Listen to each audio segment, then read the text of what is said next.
Hi. கல்யாணமாகி எனக்கு 52 ஆண்டுகள். இந்த 52 வருஷத்தில் எவ்வளவோ பிரச்சனைகள், எவ்வளவோ டார்ச்சர், அத்தனையும் தாங்கிட்டு ஒரு பொண்ணு என்னோட வாழ்ந்திருக்கிறான் சந்தோஷமா ஒன்னா. அதை நினைக்கும் போது கல்யாணம் ஆன புதுசில் நம்ம மனைவிக்கு கிஃப்ட் பண்ணுறதெல்லாம் பரிசு கொடுக்கறது இது பண்ணுறது சாதாரணம். இந்த 52 ஆண்டு காலம்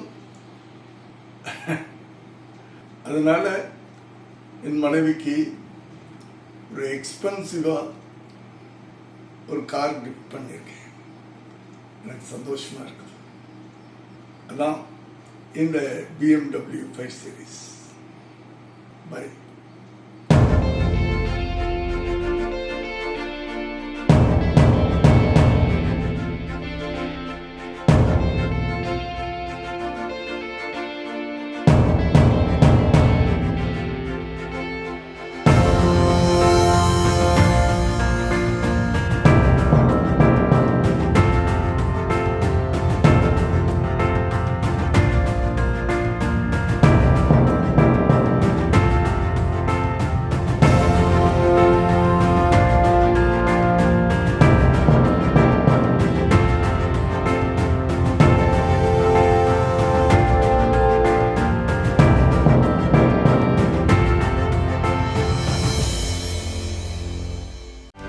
செய்திகளை உடனுக்குடனும் துல்லியமாகவும் தெரிந்து கொள்ள சப்ஸ்கிரைப் பண்ணுங்க.